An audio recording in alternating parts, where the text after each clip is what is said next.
Assalamualaikum warahmatullahi wabarakatuh. Apa kabar semua anak-anak hebat? Semoga senantiasa bahagia dan sehat selalu. Pada kesempatan kali ini, perkenankanlah saya Tri Ratnawati SPD. Saya adalah salah satu guru bahasa Indonesia mengajar di SMP Negeri 2 Ayah Kebumen. Pada kesempatan kali ini, saya akan mencoba membacakan satu buah cerpen dengan judul Ketika Laut Marah, karya Widya Suwarna. Sudah 4 hari, nelayan-nelayan tak bisa turun ke laut.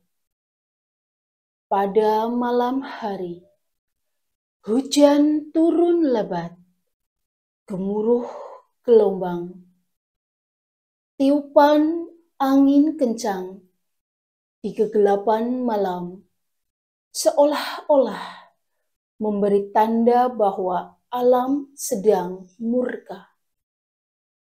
Laut sedang marah, bahkan bintang-bintang pun seolah tak berani menapakkan diri.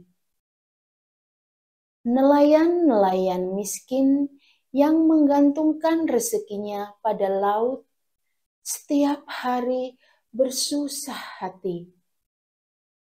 Ibu-ibu nelayan terpaksa merelakan menjual emas simpanannya yang hanya 1-2 gram untuk membeli kebutuhan sehari-hari. Mereka yang tak punya benda berharga terpaksa meminjam pada lintah darat.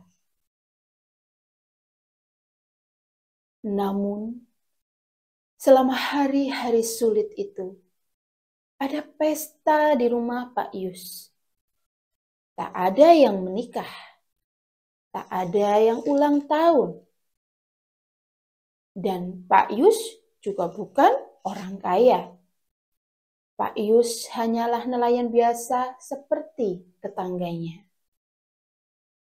Pada hari-hari sulit itu, Pak Yus menyuruh istrinya memasak nasi dan beberapa macam lauk pauk banyak-banyak. Lalu, ia mengundang anak-anak tetangga yang berkekurangan untuk makan di rumahnya.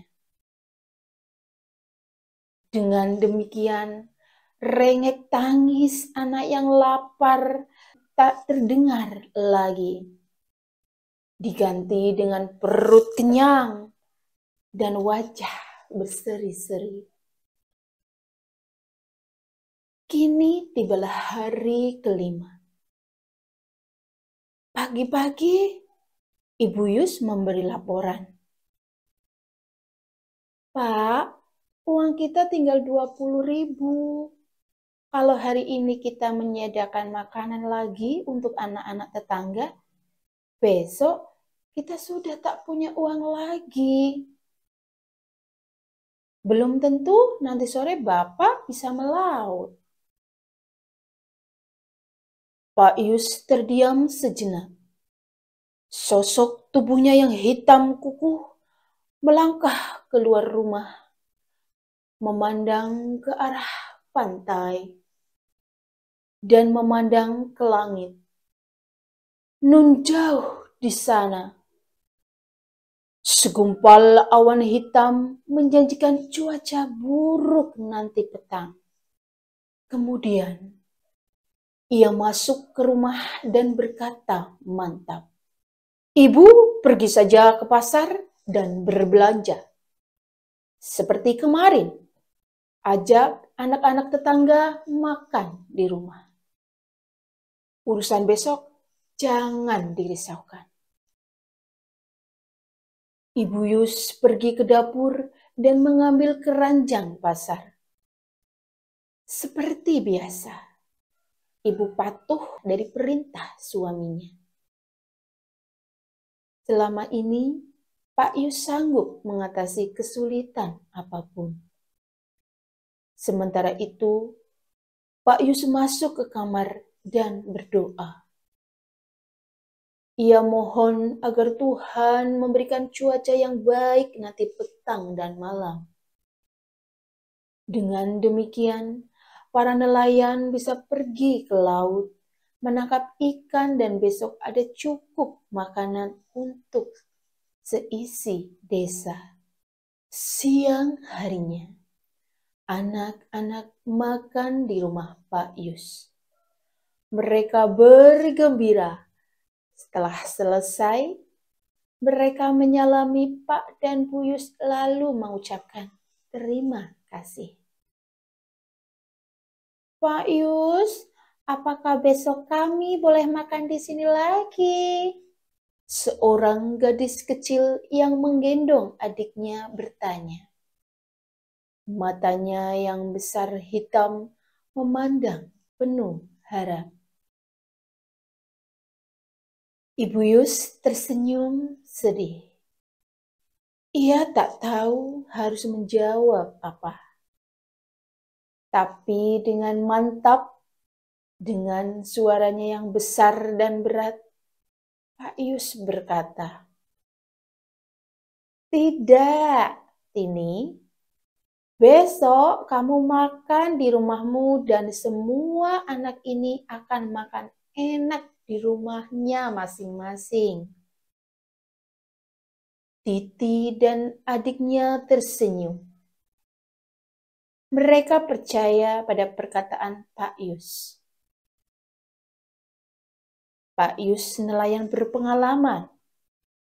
Mungkin ia tahu bahwa nanti malam cuaca akan cerah dan nelayan akan panen ikan. Kira-kira jam 4 petang, Pak Yus keluar rumah dan memandang ke pantai. Laut tenang.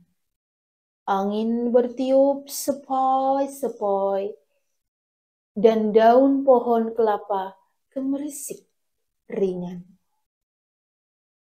Segumpal awan hitam yang menjanjikan cuaca buruk sirna entah kemana.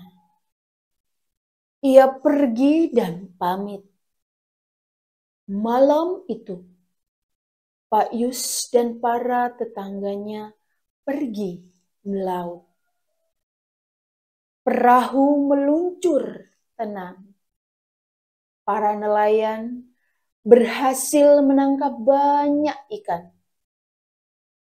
Ketika fajar merekah, perahu-perahu yang menuju pantai dan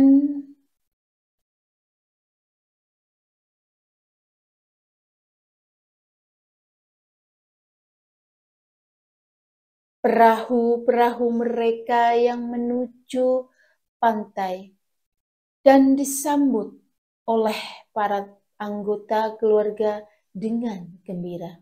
Ketika fajar merekah, perahu-perahu mereka menuju pantai dan disambut oleh para anggota keluarga dengan gembira. Pak Yus teringat dengan anak-anak tetangga. Tuhan telah menjawab doanya. Semua nelayan itu mendapat rezeki. Hari itu tak ada yang makan di rumah. Hari itu tak ada pesta di rumah Pak Yus. Semua anak makan di rumah ibunya masing-masing. Sekali lagi, di atas perahunya, Pak Yus memanjatkan doa syukur. Kira-kira jam 4 petang, Pak Yus keluar rumah dan memandang ke pantai. Laut tenang. Angin bertiup sepoi-sepoi dan daun pohon kelapa gemerisik ringan. Segumpal awan hitam yang menjanjikan cuaca buruk sirna entah kemana. Ia pergi tanpa pamit. Malam itu, Pak Yus dan para tetangga pergi melaut. Perahu meluncur tenang. Para nelayan berhasil menangkap banyak ikan. Ketika fajar merekah, perahu-perahu mereka menuju pantai dan disambut oleh para anggota keluarga dengan gembira. Pak Yus teringat dengan anak-anak tetangga. Tuhan telah menjawab doanya. Semua nelayan itu mendapat. Hari itu tak ada pesta di rumah Pak Yus. Semua anak-anak makan di rumah ibunya masing-masing. Sekali lagi, di atas perahunya, Pak Yus memanjatkan doa syukur. Nah, itu tadi pembacaan cerpen yang berjudul Ketika Laut Marah karya Widya Suwarna. Terima kasih anak-anak hebat Indonesia. Assalamualaikum warahmatullahi wabarakatuh. Dadah.